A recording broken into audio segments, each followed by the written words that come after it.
tidak disebut perjuangan kalau tidak ada pengorbanan. Tidak disebut berkorban kalau tidak ikhlas. Situ makanya kalau cara Islam, berilah kau akan kuberi.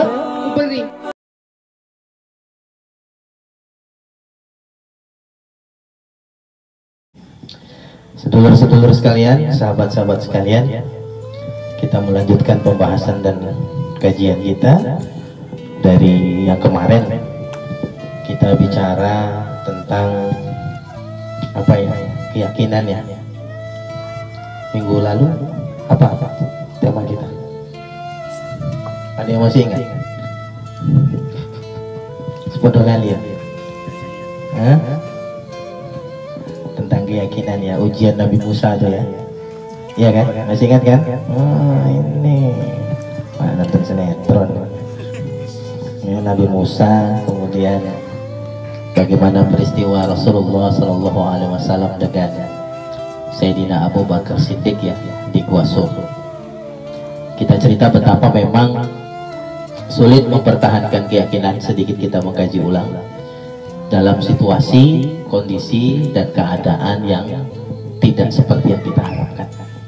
Gampang membangun keyakinan itu kalau semuanya is okay, everything is running well, kata orang Barat. Semua berjalan seperti harapan kita, gampang.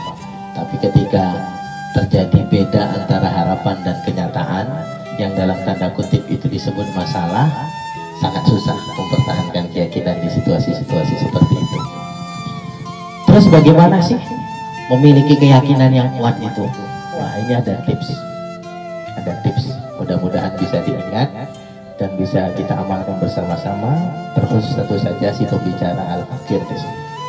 Yang pertama, saya punya rumus 3B untuk punya keyakinan kuat. 3B. B yang pertama, belajar. Ya, inilah rutinitas kita ya. Kita sudah masuk ke B yang pertama, belajar. Belajar itu artinya kita mendengarkan nasihat atau mencari pengetahuan yang bisa memperkuat keyakinan kita. Taklim lah ya, taklim. Dalam dunia tasawuf, belajar ini bukan hanya sebatas pengetahuan intelektual ya, tapi sifatnya itu pembentukan karakter. Maka dalam dunia tasawuf ada istilah tarbiyah ruhaniyah, pendidikan jiwa. Itu lebih fokus pada pembentukan karakter, bukan hanya transfer ilmu dari otak si pembicara kepada pendengar. Pemindahan intiqalul ilmi, bukan hanya perpindahan ilmu. Kalau perpindahan ilmu saja terkadang tidak bisa membentuk karakter. Pengetahuan belum tentu membentuk kejiwaan kan. Orang tahu kalau nyolong itu salah, belum tentu terus nggak nyolong kan. Karena pengetahuan tidak mempengaruhi sifat. Orang tahu kemudian judi itu haram, ya masih judi juga.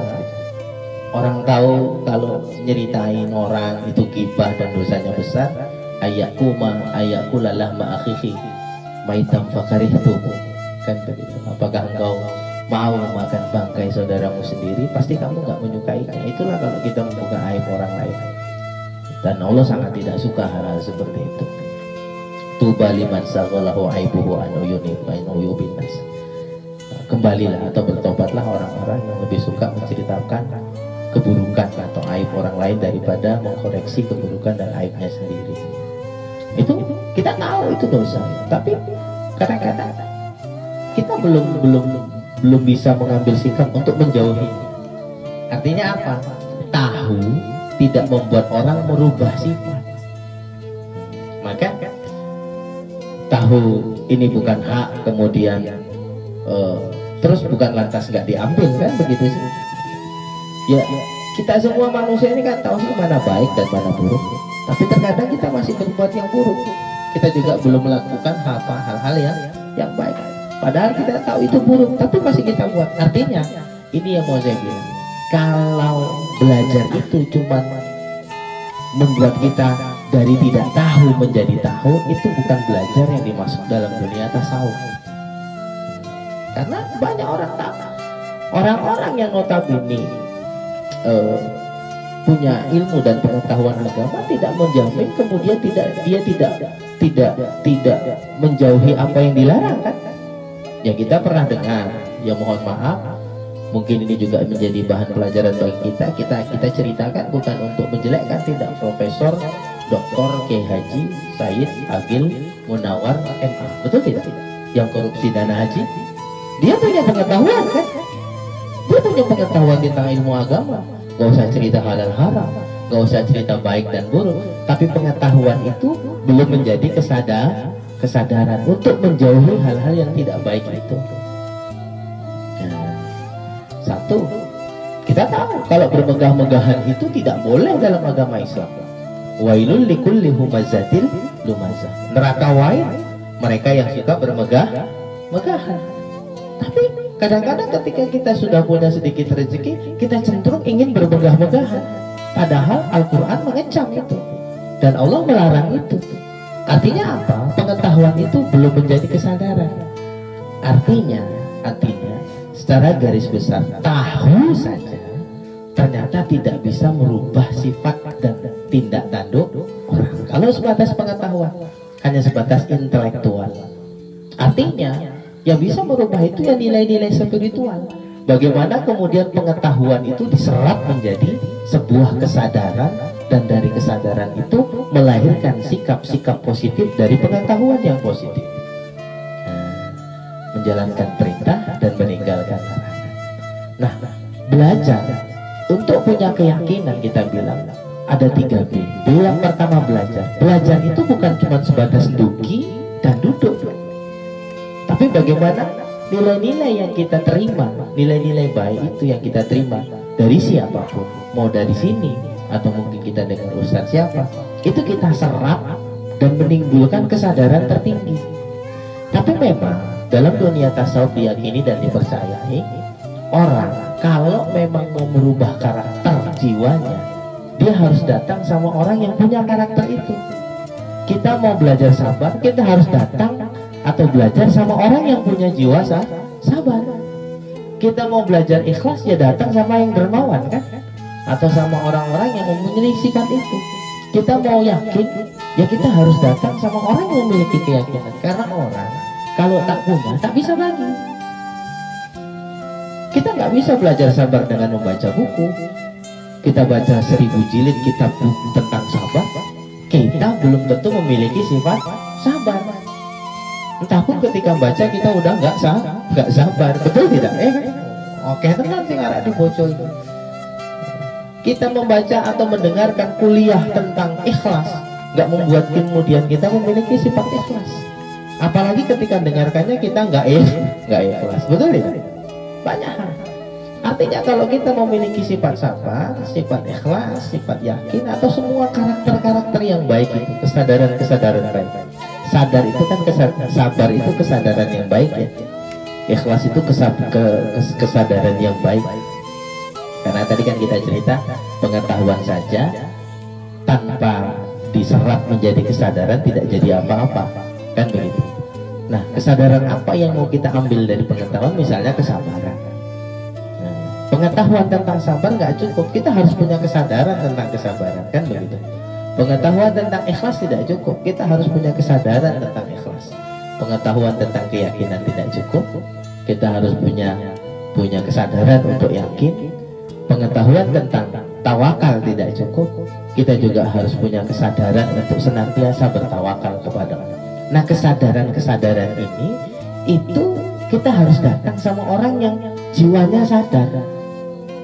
Jiwa sadar itu bagaimana? Jiwa sadar itu jiwa yang senantiasa merasa bersama, melihat, mendengar tidak lain selain Allah Subhanahu wa Ta'ala, yang tidak punya kecenderungan kepada selain Allah. Itu jiwa yang sadar. Karena jiwa yang tidak yang nggak ingat, yang nggak connect, yang lupa dengan Allah, itu pada dasarnya jiwa yang tidak sadar. Karena ada hadis yang mengatakan, masalul dzakir wa ghairul dzakir kamatsalil hayyi wal mayyit. Perumpamaan orang yang selalu ingat, yang jiwanya ingat, connect kepada Allah itu, dengan yang tidak, itu seperti orang hidup sama orang mati. Artinya kalau dalam pembahasan kita, antara yang orang yang connect itu yang sadar, yang hidup, yang tidak connect adalah yang tidak sadar atau yang mati. Nah, untuk memahami itu kita harus datang sama orang yang punya karakter seperti itu. Kalau tidak bisa. Maka dalam dunia tasawuf ada istilah sohbah. Ada dua jalan untuk belajar. Pertama kita jadi murid, kedua jadi sahabat. Siapa yang mau kita datangi, yang mau kita ambil karakter yang baik dari dia? Ya, bukan cuma pengetahuan, bukan cuma intiqalul ilmi, perpindahan pengetahuan dari otaknya ke otak kita, tapi bagaimana dengan bersama dia karakter kita terbentuk. 4 sahabat Rasulullah itu hidup senantiasa bersama Rasulullah, dari Sayyidina Abu Bakar Siddiq, Umar bin Al-Khattab, Utsman bin Affan, Ali bin Abi Thalib. Mereka 4 orang ini senantiasa sering bersama Rasul.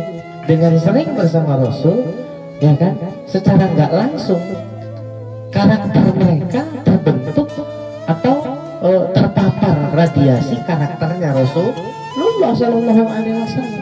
Artinya mereka suhbah, ya kan. Rasul dengan 4 sahabatnya mengambil jalur suhbah sebagai jalur belajar. Belajar dalam arti di sini adalah waris Muhammadi kalau dalam dunia tasawuf, mewarisi akhlak-akhlak Rasul, ya kan. Dengan melihat Rasul, Rasul sabar. Akhirnya mereka tahu apa itu sabar tanpa harus didefinisikan. Sabar adalah ini. Karena Rasul itu selalu nyontohi, ya kan, tidak berbicara melainkan hal-hal yang baik. Faliyakul khairan aw liyasmut, itu kan ajaran beliau. Nggak usah banyak cerita, tunjukkan saja, nanti ya orang tahu gitu. Kan istilah Rasul itu mendidik 4 sahabatnya itu kan lebih kepada sikap, ya, bukan kepada kalam, bukan ucapan, tapi lebih kepada nyontohi. Begitu juga Rasul kepada yang lain. Maka nggak salah kalau ayatnya itu laqad kana lakum fi rasulillahi uswatun hasanah. Sungguh telah datang di dalam diri Rasul itu contoh atau ikutan yang baik dalam segala hal. Ya, bagaimana menghadapi istri, anak, tetangga, jiran, penguasa, orang miskin, orang kaya, masyarakat, semua ini mereka beli Rasulullah itu punya sikap terbaik. Rasul punya karakternya. Rasul punya karakter yang dibutuhkan untuk menjalani atau untuk bertemu siapa saja. Maka belajar dalam hal ini adalah yang kita maksud adalah mempelajari karakter Rasulullah Shallallahu Alaihi Wasallam. Bukan sekedar tahu mana baik dan buruk, tapi bagaimana kemudian itu menjadi kesadaran dan menjadi karakter kita untuk meninggalkan yang buruk dan pelan-pelan, sedikit demi sedikit mengerjakan yang baik, tidak sebatas pengetahuan. Nah, untuk punya keyakinan yang kuat kita kembali lagi. Pertama adalah 3B, saya kasih rumus. B yang pertama belajar. Belajar ini cuma 2. Sohbah, kalau dari dunia tasawuf ya, dengan kita sering bersama orang yang memang kita ingin pelajari karakternya, atau kita jadi murid. Kita jadi murid. Kita siapapun jadi murid. Nggak peduli mau tua atau muda. Ya ini mohon maaf kan, nggak ukuran usia kan. Bicara itu betul tidak? Jadi murid. Man huwa murid. Siapa itu murid? Man aradallah, yang ingin Allah. Sahabat sedulur, saya bilang, saya di sini nggak tawarkan banyak hal. Yang saya tahu itu cuma Allah. Artinya saya anggap kalau sedulur itu tidak dalam konsep sahabat saya memandang mohon maaf tanpa mengurangi rasa hormat saya kepada mungkin yang sekelas orang tua saya usianya. Saya mohon maaf adalah murid saya. Betul tidak? Suka atau tidak suka gitu. Karena cuma ada 2 jalur ini, maka cuma saya anggap murid. Artinya saya anggap jenengan itu ingin Allah. Loh, bukan mau ingin saya gitu loh, ingin Allah. Karena murid itu al-murid huwa dalam dunia tasawuf man aradallah, mereka yang ingin Allah, ya ingin kenal Allah, ingin dekat dengan Allah, ingin cinta Allah, ingin merasakan kehadiran Allah dalam kehidupannya, baik itu kehidupan pribadinya ataupun rumah tangganya. Itu jadi ya dengan semua ini ya saya anggap murid kalau posisinya memang tidak dalam konsep bersahabat dengan saya, betul tidak? Ya mohon maaf gitu. Nah, maka hanya dengan inilah kita bisa belajar. Nah, murid itu bagaimana? Loh, murid itu ya punya adab ya.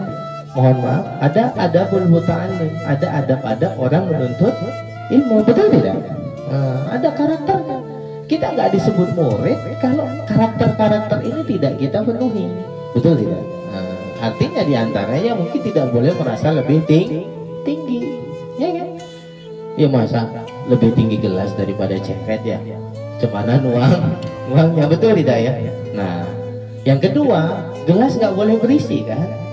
Orang belajar, Pak Ustadz minta air putih, yang saya punya air putih, gelas sampean ada kopinya separuh, betul tidak? Ya pasti rasanya bukan air putih kan, rasanya kopi. Artinya sedulur jenengan tuh kalau mau belajar nggak boleh kosong, nggak boleh berisi, harus kosong. Artinya apa? Apapun yang saya sampaikan selama tidak keluar dari Quran dan hadis, kan begitu, dari Quran dan hadis ya harus diterima, betul tidak? Nggak ada boleh pembantahan. Loh. Nah, orang belajar kalau lalu ya nggak pinter-pinter, betul tidak? Loh kok. Lihat peristiwa Nabi Khidir dengan Nabi Musa ya. Syaratnya apa? Kata Nabi Musa. Kata Nabi Khidir, boleh kalau mau ikut belajar sama saya. Tapi syaratnya satu, mingkem, jangan banyak tanya. Gitu jalan bentar Nabi Musa, Nabi Khidir sudah bocori kapal. Kapalnya siapa lagi kok mau bocori seenak udel mudi. Ayo sekali kata Nabi Khidir, betul tidak? Kedua, baru jalan bentar ada anak kecil, betul tidak? Kemudian dibunuh sama Nabi Khidir. Salih.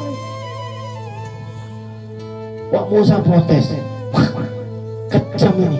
Gimana ini kok main bunuh? Gak tahu asal usulnya. 2 kali. Kata Nabi, oh iya saya lupa. Terakhir nek cangkemmu sik nyocot, kita pisah, betul tidak? Ya kan gitu ibarat kalau bahasa kita gitu. Kemudian yang ketiga diajak bangun rumah tadi gubuk doyong udah mau tumpang. Kemudian bangunlah,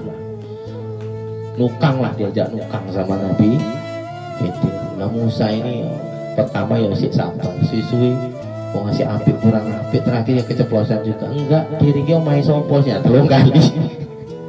Kan begitu sih, kita pisah di sini. Kau enggak tahu, kau disuruh belajar, artinya kan begitu. Kau disuruh belajar sama Allah kepadaku, aku lebih tahu dari kau. Kau nggak berhak menjustifikasi apapun tindak tandukku kan, betul tidak? Iya kan? Pertama, kenapa perahu itu aku bocori? Karena di tengah laut akan ada perompak atau bajak laut. Kasihan ini orang baik-baik. Jadi kalau aku bocori nanti masih jalan bentar, dia akan sadar perahunya bocor. Akhirnya balik, nggak melanjutkan perjalanan. Kalau nggak ini satu perahu bisa mati dibantai bajak laut. Itu yang pertama. Yang kedua, kenapa anak itu kubunuh? Ini kan riwayat cerita-cerita yang umum ya. Nanti yang bisa kita ambil pelajaran. Karena anak itu besok besar akan menjadi penjahat besar, pembunuh berdarah dingin. Sebelum dia nanti merugikan banyak orang dan banyak hal, bagus dia dibunuh ketika masih kecil. Yang ketiga, itu rumah kenapa kita bangun? Ada anak yatim piatu. Rumah itu adalah peninggalan kedua orang tuanya. Dia nggak tahu betapa orang tuanya dulu pernah bekerja keras dan menyimpan harta mereka itu di bawah rumah itu, ya kan? Ini kalau rumah ini nanti seperti nggak bertuan, nanti orang akan menguasai rumah ini. Akhirnya kasihan anak. Kan begitu kadang-kadang. Maka kita bangun, jadi orang melihat, oh, ini rumah ini ada yang ngurusi, ada yang ngurus. Sampai nanti anak itu dewasa dan balik, dia akan ada yang memberitahu kepada dia betapa, oh itu meninggalkan orang tuamu dan di bawahnya itu ada harta yang tersembunyi. Artinya apa? Ada sudut pandang. Artinya seorang guru dalam hal ini atau siapapun yang kita memang datang kepadanya, kalau kita murid ya sudah, itu begitu. Itu adab belajar. Diam, no comment. Karena apa? Kalau dia kita anggap guru, maka dia pasti lebih tahu dari kita. Kadang-kadang kan ini banyak murid lebih pintar dari guru. Ini kan masalah, betul tidak? Kalau memang kita lebih pintar, ngapain kita datang sama dia? Kalau begini, ini 8 kali hidup mati, mau kemanapun berguru, gak akan dapat ilmu. Sampai kapanpun sedulur, gak akan dapat ilmu. Kenapa? Ini Ustaz ngomong sepatah, dia udah bantah 3 patah dalam hati. Apa iya? Loh, kan bahaya yang begitu-begitu ya. Loh ini perlu supaya apa? Supaya energi yang sedulur habiskan datang kemari itu ndak sia-sia. Supaya ilmu yang dipelajari nanti barokah. Dan jangan takut ditokohi. Siapa yang bisa nokohi? Karena semua itu masih dalam pengawasan dan pengetahuan Allah. Yahdi mayasa, yadillu mayasa. Enggak ada yang tersesat kalau enggak Allah yang menyesatkan. Dan nggak ada yang mendapat petunjuk kalau nggak Allah yang ngasih petunjuk. Kalau sedulur datang kemari kemudian mendapat enlightenment, pencerahan, dapat petunjuk, itu nggak dari saya, pasti dari Allah, nggak dari saya. Maka situ datang tujuannya ya harus Allah. Murid man aradallah, murid itu yang ingin Allah. Dia datang kemari dari rumahnya, ya Allah, berilah aku pemahaman, berilah aku pengetahuan. Aku datang ke rumah si Polan, tujuanku adalah engkau. Ilahi anta maksudi wariyato kamat lubi, ya Allah, engkau maksud tujuan hamba ini. Jauh-jauh entah dari mana, yang dari Mancang, mungkin dari Cangkolan atau jadi dari Lapikan. Tujuannya jangan saya ini manusia biasa. Harus Allah, tak boleh menuju kepada selain Allah. Karena yang mau ngasih ilmu Allah, bukan saya. Yang mau ngasih pemahaman juga Allah. Yang mau ngasih ilmu kemari itu nanti ketika sedulur pulang, ilmu itu yang mau dibawa pulang kan bukan dari saya ya, dari Allah. Yang bakal menolong kehidupan sedulur di rumah nanti setelah belajar dan menambah pengetahuan, akhirnya dalam menjalani kehidupan, oh tambah pemahaman, oh subhanallah, oh iya, oh benar, itu kan Allah nanti yang ngasih, bukan saya. Maka tujuan belajar yang paling yang benar adalah Allah. Pun ya tetap kita harus beradab dalam menuntut. Bukan berarti tujuannya Allah kemudian kita petekelan jadi murid suka hati. Itu namanya tidak punya adab. Al ilmu al adabu fawqal ilmi. Adab itu lebih tinggi daripada ilmu. Percuma punya ilmu kalau tidak beradab dan berakhlak. Nah, jadi kalau mau punya keyakinan yang kuat, yang pertama tadi B, yang pertama saya bilang 3B, belajar. Ya, belajar. Ya inilah salah satu kita cerita.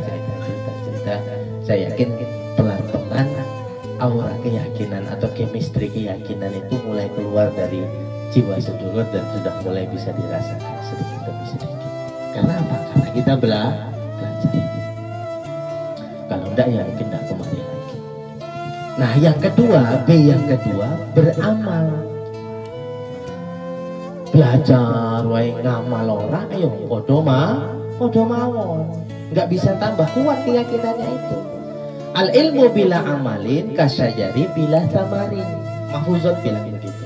Ilmu yang tidak diamalkan seperti pohon yang tidak berbuah. Lenggen wone apa sing mbok rasakno. Betul tidak?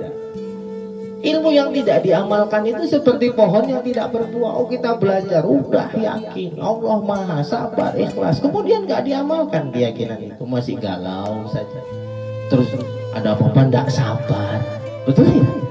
Padahal sudah kita bahas keutamaan sabar, bagaimana kemudian masing-masing juga pernah merasakan manfaat dari sabar. Kalau saya ini kan cuma watawasau bil haq watawasau bisob ya, ingat mengingatkan sing benar itu begini menurut Quran dan Sunnah, sebatas yang saya pahami. Watawasau bisob dan ingat mengingatkan dalam kesabaran. Cuman ya pas udah sabar, tidak ada kisah yang tidak punya hikmah. Betul tidak? Saya kan cuma memotivasi. Allah nggak mungkin menuliskan sebuah cerita yang nggak ada hikmah di baliknya. Rabbana ma khalaqta hadza batila. Ya Tuhan kami, nggak ada cerita itu yang nggak memiliki hikmah di belakangnya, yang sia-sia. Kau nggak akan pernah buat apapun yang sifatnya sia-sia. Pasti semua itu ada maksud dan tujuannya. Dan maksud dan tujuan Allah, karena Allah itu zat yang maha baik, maka apapun cerita yang dibuat Allah dalam hidup kita tidak pernah bermaksud dan bertujuan tidak baik, pasti baik. Mungkin Allah sedang mengajarkan kita arti kesabaran, arti keikhlasan, arti keyakinan, dan arti ketawakan atau berserah kepada Allah. Nah, jadi yang pertama tadi, yang pertama belajar senantiasa. Ya gini terus. Ini aktivitas ini harus menjadi aktivitas rutin kalau kita mau punya keyakinan yang kuat. Ya ada sedulur di sini yang tiap hari. Nggak bisa ya seminggu sekali. Atau nggak bisa seminggu sekali, pinomat sebulan sekali. Kita harus punya aktivitas menuntut ilmu, Pak, Bu. Jangan cuma aktivitas nyari duit ya. Nanti duit nambah, ilmu nggak nambah, yang nambah masalah. Betul tidak? Duit nambah, ilmu nggak nambah. Apa yang nambah dalam hidup ini? Masalah. Ketidakmampuan kita menjawab tantangan. Ketika duit nambah, masalahnya pasti nambah. Betul tidak? Ketika aset nambah, masalah nambah. Lah ilmu tidak nambah. Itu yang nambah sama hidup kita cuma tekanan atau depresi. Ujung-ujungnya stres. Akhirnya stroke. Betul tidak? Nauzubillah summa nauzubillah. Jadi hidup itu jangan cuma sibuk menambah pendapatan, menambah penghasilan, tapi sibuk juga menambah pengetahuan. Jadi keseimbangan, pendapatan nambah, pengetahuan nambah. Jadi pendapatan nambah, kehidupan nambah, aset nambah, pengetahuan nambah. Artinya apa? Oh di sini nambah, bahkan di sini masalahnya nambah. Kalau punya 100.000 masalahnya ya sekitar 100.000 lah. Kalau 1 juta ya masalahnya sekitar 1 juta, kan begitu. Ini pengetahuan harus nambah. Kalau enggak ini kan begini. Akhirnya ketimpa masalah. Nah, jadi beramal ya. B yang kedua beramal. Mantap. Kalau B yang kedua beramal itu tinggal pribadi masing-masing kan? Kalau tidak kemudian ini tidak menjadi kesadaran untuk melaksanakan hal-hal yang baik di luar sana, nanti nggak dapat berkah ilmu yang tidak diamalkan sama dengan seperti pohon yang tidak berbuah. Nanti lama-lama bosan mau nggak ngamal. Kalau nggak ngamal nggak ada rasanya, kan begitu. Nah B yang ketiga ini yang jangankan murid, sekelas sahabat nanti pun bisa banyak yang bergugur. Nah, disinilah teruji militansi seseorang yang mau dekat sama Allah. Apa itu yang tiga? Bertaruh. Berani nggak kita bertaruh? Nah ini B yang ketiga ini rada berat. Pertaruhan. Apa yang berani kita taruhkan untuk kenal Allah? Allah itu kan punya prinsip aku atau tidak sama sekali. Mana yang lebih kau cintai? Aku apa suamimu? Aku apa istrimu? Aku apa anakmu? Aku apa pekerjaanmu? Aku apa tabunganmu? Aku apa kendaraanmu? Aku apa emasmu? Aku apa posisimu? Banyak hal. Di sini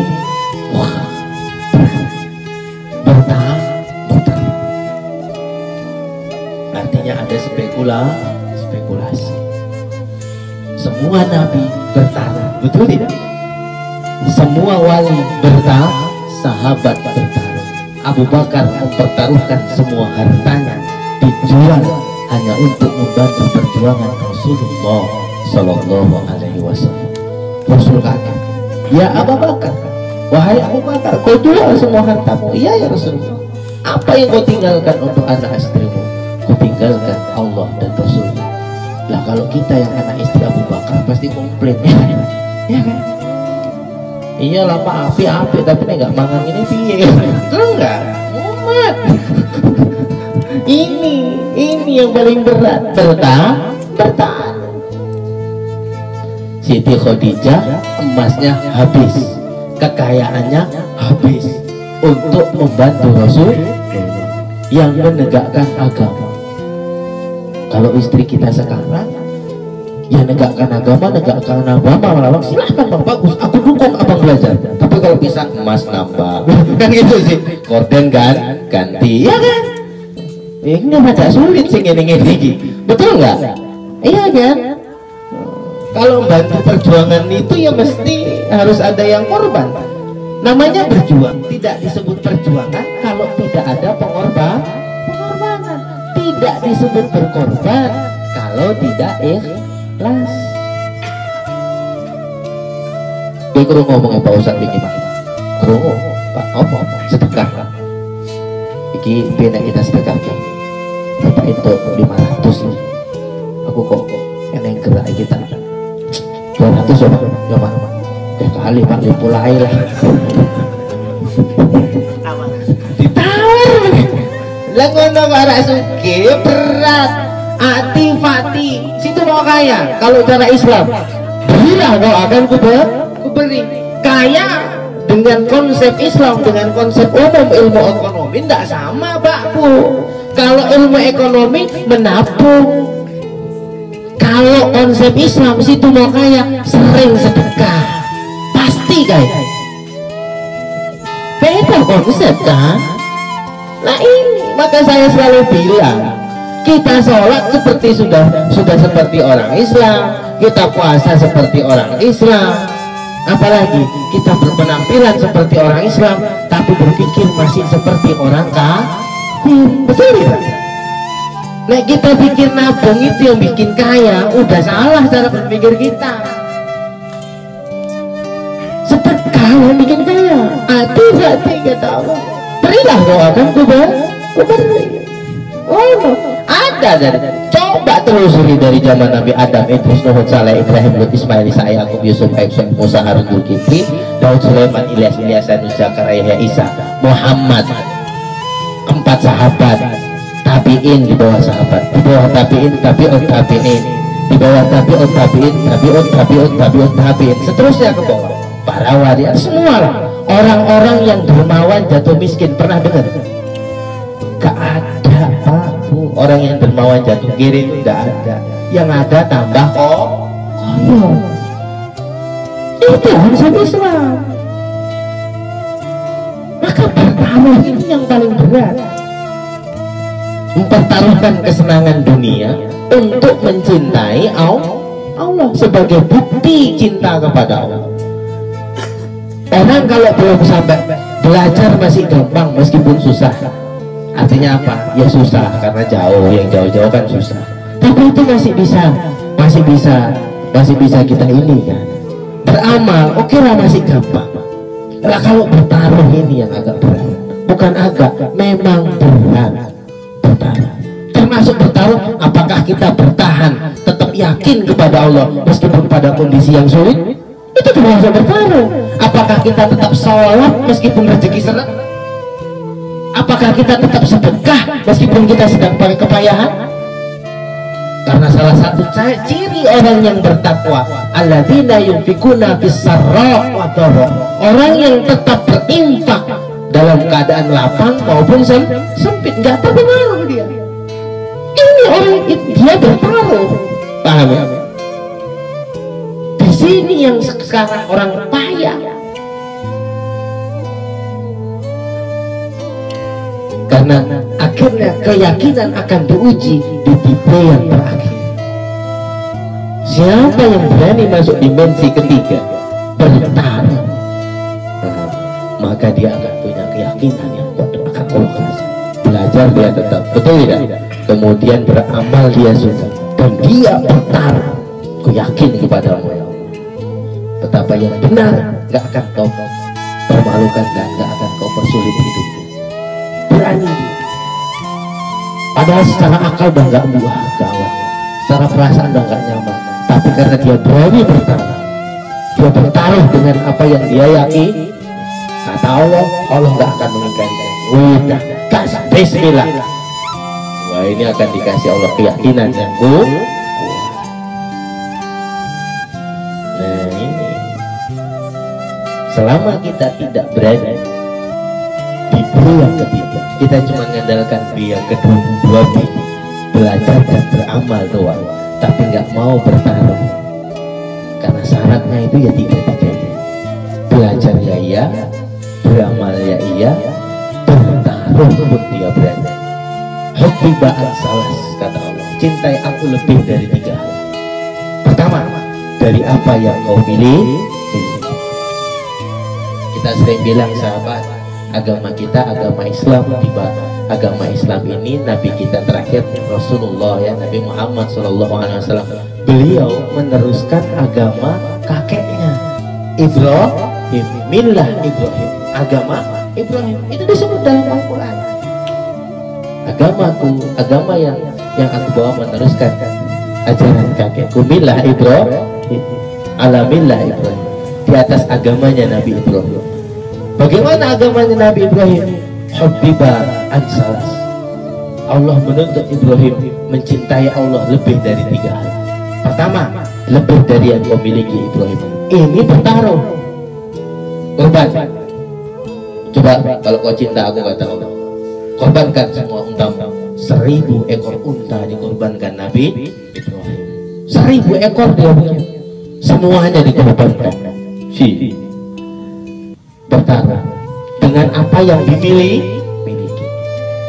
Kedua, cintai aku lebih dari keluargamu. Nabi Ibrahim kembali bertaruh, sembelih anak. Betul tidak? Iya kan? Ismail 10 tahun Pak, aku nggak punya anak, aku dua anak SD lucu-lucunya kon nyembelih. Tapi Ibrahim sami'na wa ata'na. Betul tidak? Bertaruh dia. Cintai aku lebih dari yang kau miliki, kata Allah, lebih dari keluargamu, dan dia buktikan, potong anak potong. Tapi apakah Allah setega itu? Enggak, Allah ngetes. Nah misalnya Bapak Ibu sini, yakin nggak kepada Allah? Bapak Ibu yakin kepada Allah? Ibu yakin? Yakin. Bapak-bapaknya yakin. Berapa tabungan di rumah? Nggak ada. Nggak ada. Uang nggak ada. Noko. Betul tidak? Udah. Semua tadi datang naik kereta. Betul nggak? Tinggalkan kereta, pulang jalan. Betul tidak? Betul nggak? Kereta. Itu kalau bicara bertaruh. Enggak lah, ini kan. Kemudian Ibrahim korbankan semua untamu, 1000 ekor unta. Apa Ibrahim jadi susah dengan itu? Tidak kan? Karena Allah menguji. Sembelih anakmu, sembelih, siap. Tapi apakah kemudian Ismail disembelih? Kan tidak, diganti seekor kibas. Betul tidak? Allah cuma menguji. Terakhir, cintai aku lebih dari apa yang kau miliki, kata Allah. Cintai aku lebih dari keluargamu. Terakhir, cintai aku lebih dari dirimu sendiri. Ibrahim masuk ke api. Betul tidak? Bertaruh dengan harta, dengan keluarga, bahkan dengan jiwa dan raga. Ini sahabat. Disinilah yang terkadang kemudian baru bertaruh, kena pertaruhan pertama dengan harta sudah mikir. Betul tidak? Mikir kita masih bertaruh dengan harta aja kita udah mikir. Artinya belajar rutin, beramal rutin. Kalau nggak bertaruh dengan harta, misalnya di kampung ada sebuah aktivitas baik, entah renovasi masjid kah atau apakah, atau kita melihat masjid kita jelek, sanggup gak kita jadi penggerak utama? Betul tidak? Itu artinya kita bertaruh. Atau apalah yang baik-baik di lingkungan masing-masing, berani nggak menjadi pelopor kebaikan? Itu arti bertaruh, sahabat. Menjadi pelopor kebaikan. Karena di luar ini sudah banyak pelopor keburukan, sangat sedikit orang yang mau jadi pelopor kebajikan. Betul tidak? Kalau pelopor keburukan banyak, ya kan? Ya kan? Menjadi pelopor kebaikan ini sedikit. Kita orang-orang tarbiyah ini yang mau yakin harus jadi pelopor kebaikan, jadi pelopor bukan pengekor ya. Mempelopori hal-hal baik di tengah-tengah masyarakat, hal-hal yang positif.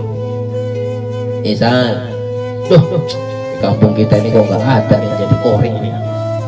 Misalkan gitu ya, itu kan bagus tuh. Masa nggak ada kori? Perlu kita ambil ini guru ngaji. Siapa yang bayar? Saya yang bayar. Wah, misalnya seperti itu, betul tidak? Ini bertaruh. Saya yang bayar per bulan. Yang penting anak-anak ini bisa punya kadar-kadar kori. Atau wah, di kampung kita ini kok nggak ada hafiz ya? Nah, misalnya kan? Wah, ya hafiz yang kita manggil guru. Terus siapa yang bayar? Saya yang bayar. Itu bertaruh, sahabat. Itu bertaruh dengan harta. Itu bertaruh dengan harta. Itu contoh-contoh yang kita bilang bertaruh dengan harta. Bohong kita yakin kalau nggak pernah bertaruh dengan apa yang kita miliki. Kita belum dituntut bertaruh dengan keluarga kan? Sahabat, andai Dajjal datang, situ dituntut tiga-tiganya. Betul kan? Hartanya, keluarganya, bahkan nyawa. Pertama anakmu disandra, bapakmu atau gimana kamu? Nyembah aku nggak? Kalau nggak nyembah aku, bapakmu mati. Betul nggak? Kalau nggak ngakui aku sebagai Tuhan, kata Dajjal, ini istrimu kubunuh, itu anakmu kubunuh. Kita belum begitu.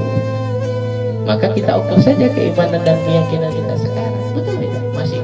Masih bergelut dengan sedikit permasalahan dan kesulitan. Kita sudah bingung.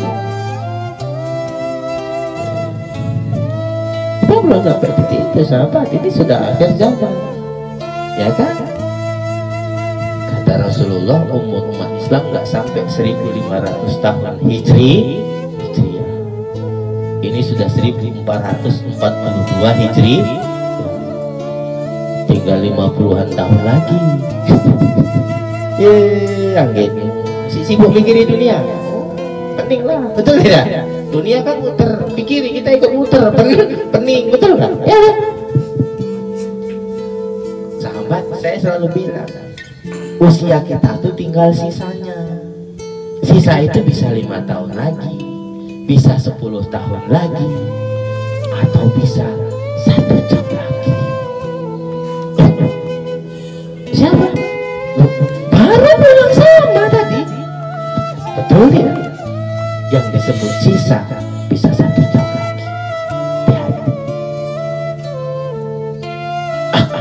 Barang kami kok tak usah ngaji.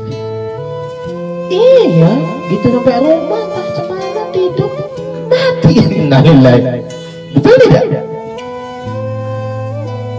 Apa yang sudah kita persiapkan untuk sisa itu? Berapapun usia sedulur, mungkin yang usia 20 tahun sisanya tinggal. Mau yang usianya 30, sisanya tinggal. Yang usianya 40-an, sisanya tinggal.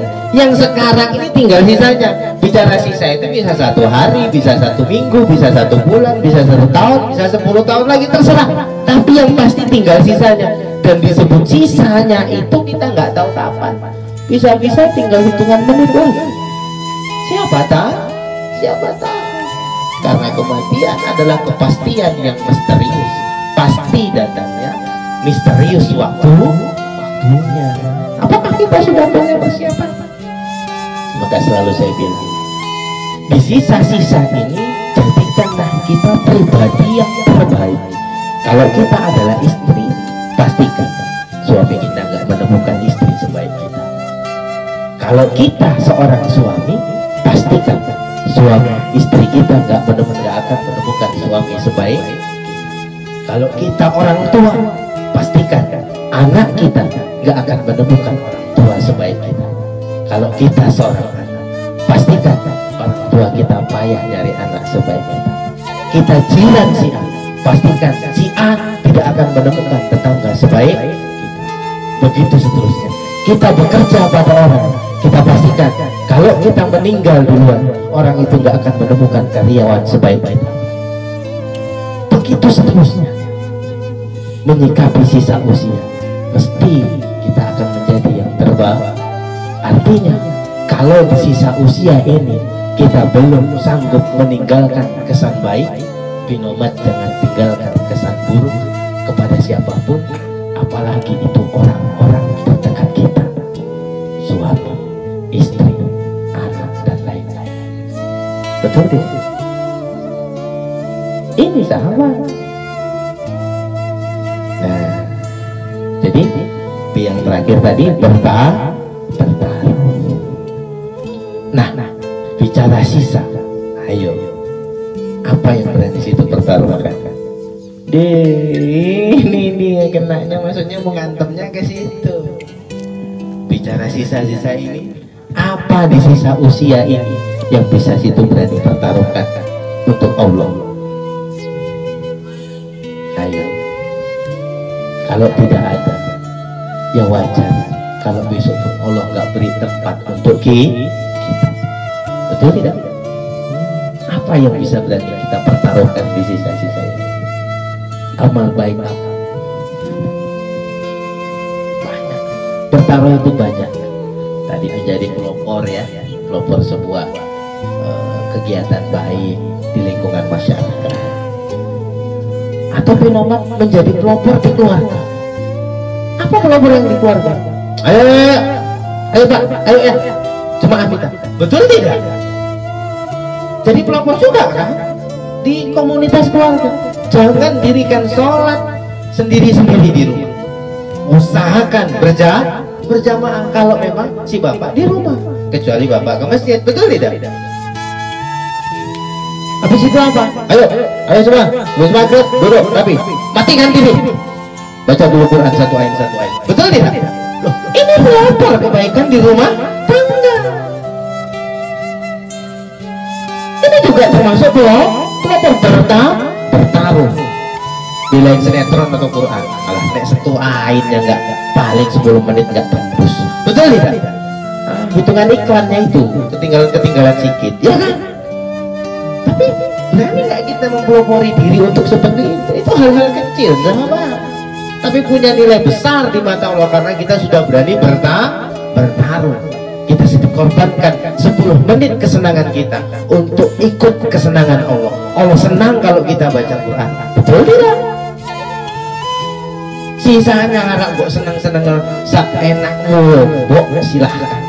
Tapi kadang-kadang untuk adil aja sama kita Allah, untuk sikit aja ngasih sama Allah kita berat, apalagi adil. Betul tidak?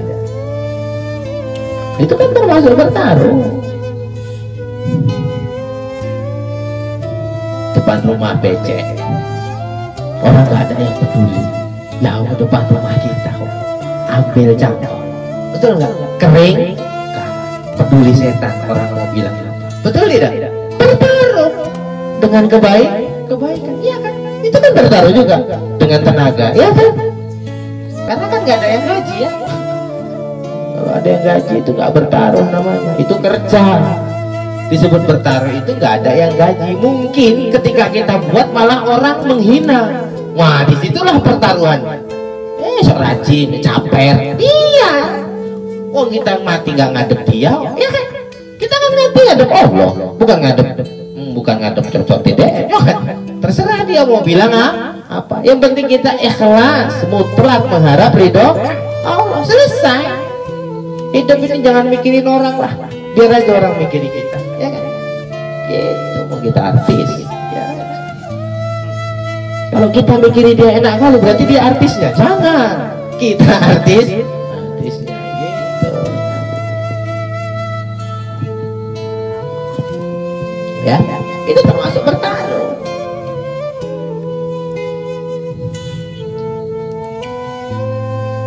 Ya kayak saya itu kan gerbang kusiri lembu. Kalau enggak nanti apa? Saya suruh anak, bang, tutup pintu gerbang. Apa sih? biar lembu nggak masuk kan gitu kan, biar nggak kotor atau tanaman-tanaman di dalam lingkungan sekolah nggak dimakan.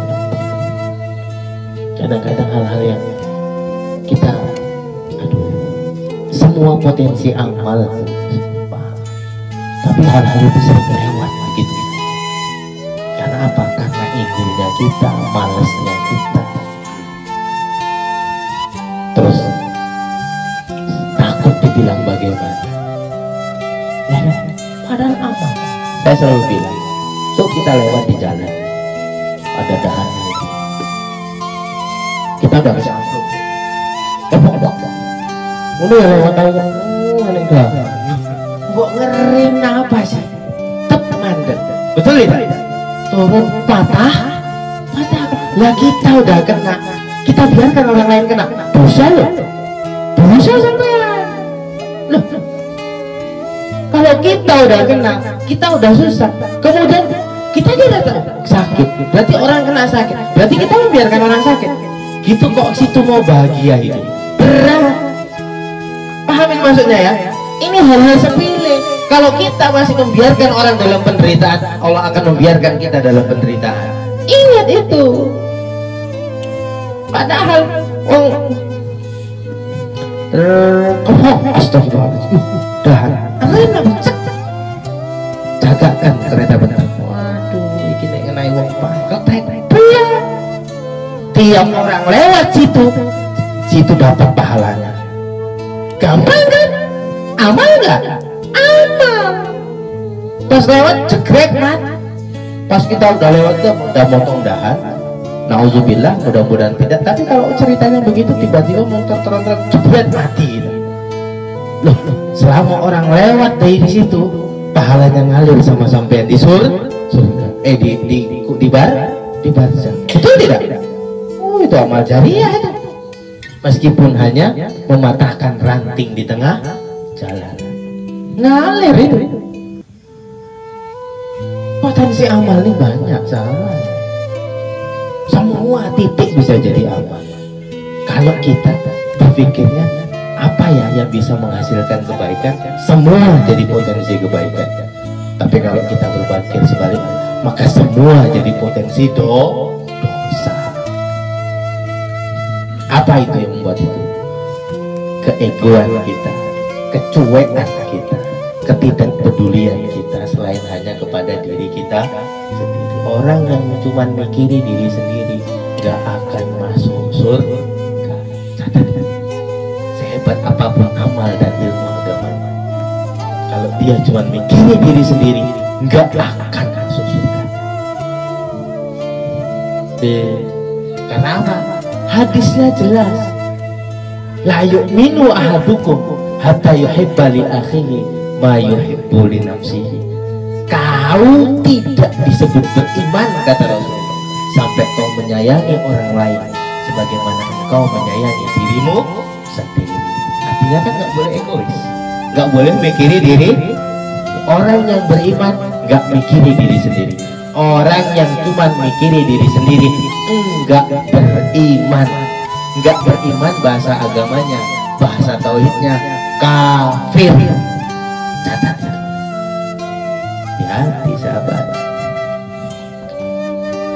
Ternyata penderitaan dan masalah kita itu datang dari diri kita sendiri, dari apa-apa yang kita buat sendiri, bukan dari orang lain. Nauzubillah, summa nauzubillah. Oke, resminya kita tutup ya dulu ya. Jadi untuk dekat, untuk bahagia, untuk tenang, untuk damai, untuk kuat, cuma 3 kuncinya: belajar, beramal, dan berani bertahan.